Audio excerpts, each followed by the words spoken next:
everybody, another record time for you. Let's get right into it. Last time we talked about factory sealed records, to play or not to play. I posed the question, I showed about a dozen or so sealed records and ones that I've kept for many, many years in my collection, and posed the question. You responded and I listened. The consensus was records were made to be played, so I'm going to start opening them. So what I want to do is I'll start tonight and I'll open the first one, and then in subsequent videos I'll continue to open them. Some of these are really old records. If you caught the video last time, they go back to an original Tommy by The Who on the Decca label. You know, Leonard Skinner, Street Survivors, Some Girls. They go back quite a ways, and you know, you're right, it's time to open them and start listening to them. So we're going to open one tonight. A little bit later on, I'm going to show you some memorabilia that I won in a contest, and that particular album I'm going to open was part of that prize package. And then I'll share some of the comments that people gave, just to give an idea of how the debate went. As I said, most people said records were made to be played, not looked at, said Kevin. Fester's uncle said, open the record and listen. I had, what else? Yes Man 2, you might keep it sealed for 30 years, then open it up and discover it's warped or damaged. How crushing would that be? A very good point, and a good point for opening them up, which I will do. JT's Record Room, JT said he's got a lot of sealed records, mostly because he has massive amounts of records and not time to open them all and play them. I said, that's a good problem to have, and that's also a fun channel, JT's Record Room as well. So those were some of the comments. One of the last comments, though, I wanted to mention too was from Bob, who said, a pointless exercise. And Bob, I tend to agree with you. It really is, the whole thing really is a pointless exercise. But in my defense, this is YouTube, and the landscape is filled with pointless exercises. And at least in this case, you're not going to find any cats or any balls of yarn in our videos. But on to the next pointless exercise, and it revolves around this. Because nothing says pointless exercise more than the Ramones. Gabba Gabba Hey, what's the point, right? So this is ultimately the album I'm going to be opening in a few minutes. And then I'll kind of show you the contents of what's inside. Take a look at the vinyl in here. And then I'm going to listen to the two CDs and the LP.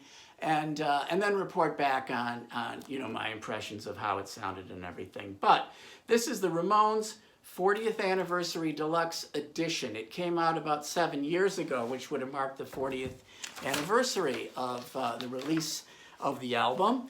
I threw my name in a hat at a local record store, and surprisingly I won. I won not only this nice deluxe LP and CD set, but a whole bunch of memorabilia too, which is really, really cool. And I've just kind of had them sitting in the closet for all these years, and I want to show them to you now. Bunch of Ramones memorabilia here. It's kind of printed almost like on newsprint or something like that. And there's two of these little mini posters in there. It says, in the summer of 1976, one band and one album would change the course of rock and roll. And what a true statement that is, right? There's even another one here. These are commemorating the release, of this 40th anniversary set. Johnny, Joey, Dee Dee, Tommy on Sire Records with the date. It was actually 9/9/16. Real quick, a couple more things that are in here. I love this. This is a kind of an 8.5 by 11, really nice promo picture of the guys kind of outside this sort of pawn shop with all kinds of like guitars and for some reason handcuffs, right in the middle there. And then you turn it around and, kind of there they are walking away. Really just super cool stuff here. There's stickers. This is like a window decal that you can put in there. Ramones available here. Like I said, it was from a record store. And a cool little postcard. Says the Ramones commemorating this album. So really fun stuff, right?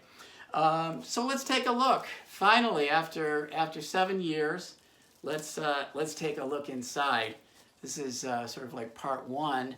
I'll kind of show the contents, and then part two I'll come back and let you know what it sounded like. So here we go. Let's wrestle it out of the shrink wrap here. Okay, feels really smooth. It's a really nice cover. It's kind of like a nice matte finish on here. If you see the back and the whole set list, the original album stereo version, they created a mono mix for the 40th anniversary. That's on CD. Disc 2 is a CD of 2 shows live at the Roxy in Hollywood, California. And now let's open it up and see what we've got. Looks like. So there's 3 CDs here, kind of all put in here on the side. So that's really nice. And it looks like there's a little envelope here. And this contains the LP. And this is, it's really nice. This is the a mono mix that they created for the 40th anniversary. So really nice stuff here. Don't know. Oh, let's see. Looks like there's a booklet. Let me get this out of here. So cool. Looks like kind of like the original like print sheet from the photographs that they took. Looks like some nice text here. Looking really good. All about here's a nice photo here in the center. So yeah, you get the idea. The Dawn of the Ramones. Looks like some good reading here, and some good listening. So I'm gonna take a break now and take some time to listen to it and give you my impressions of the Ramones.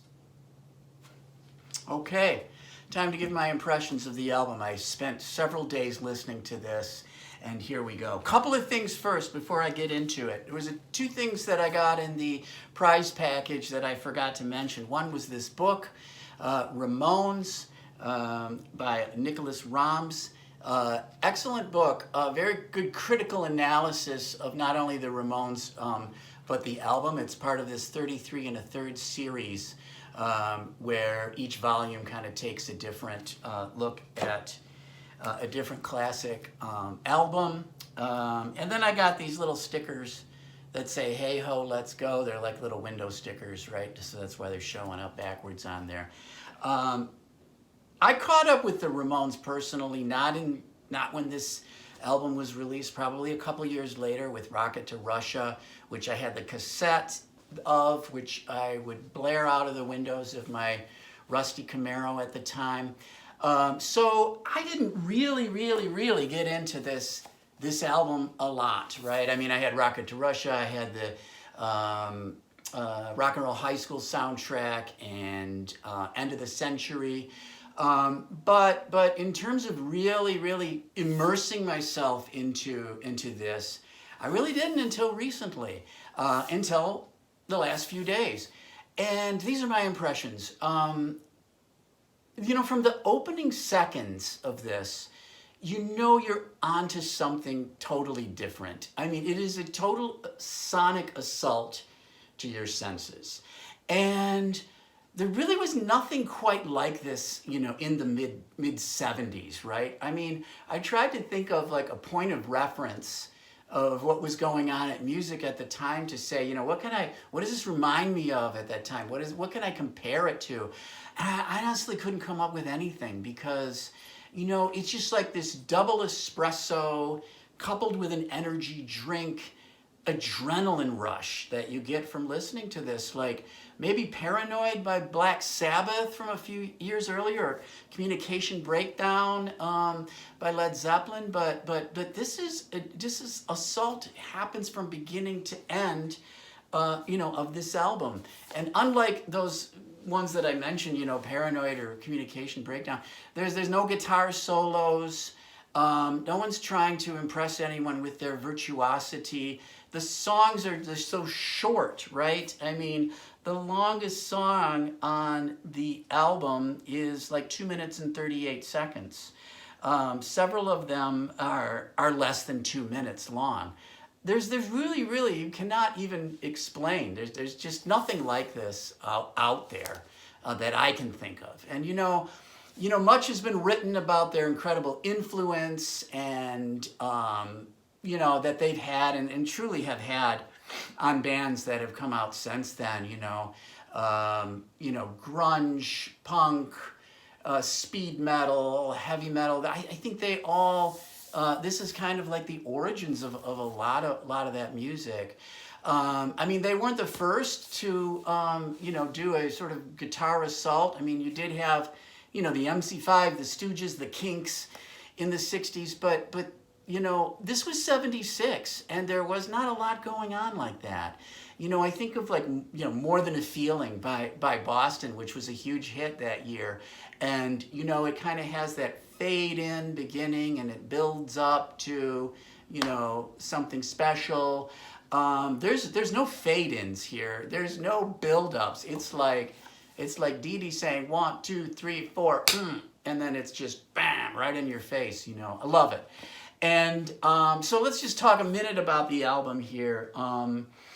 There is, you know, there's 3 CDs, like I said. There's a stereo version, which was the original version that came out. And for the 40th anniversary, they created a mono mix for this.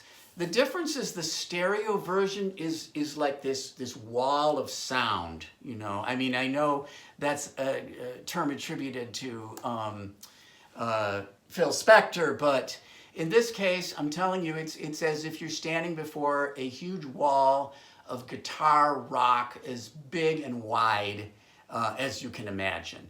The mono version is kind of like being hit straight on by a truck. Okay.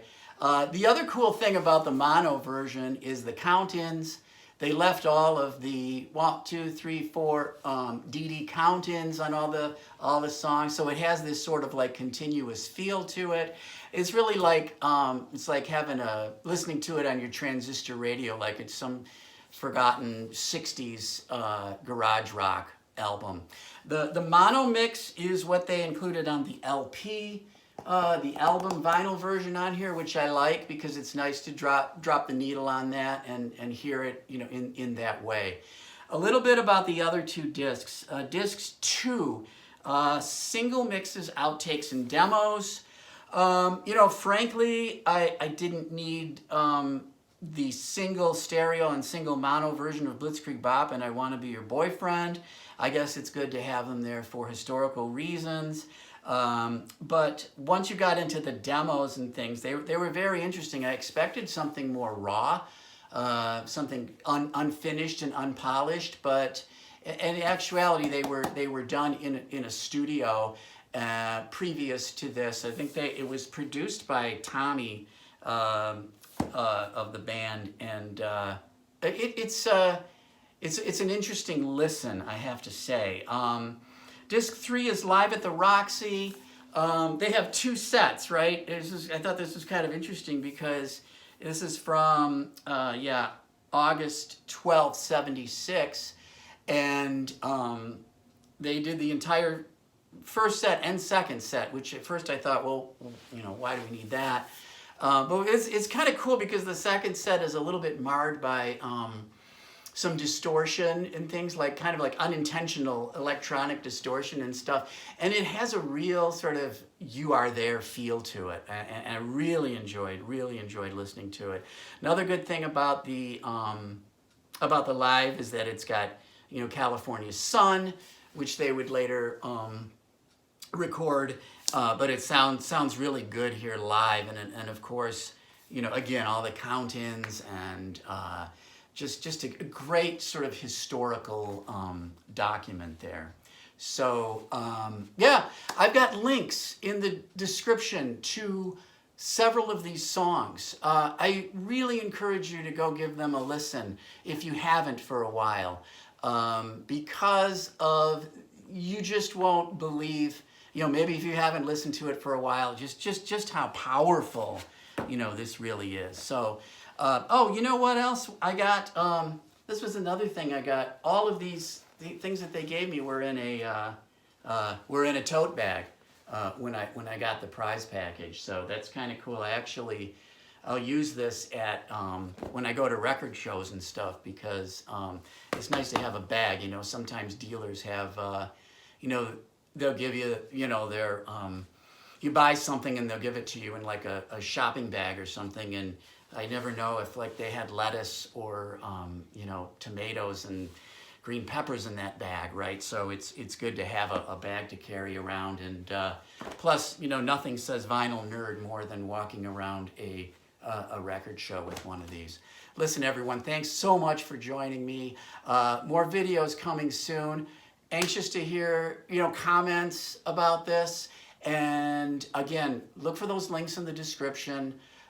Check out some of this stuff. It's so good. Thanks for joining. See you soon.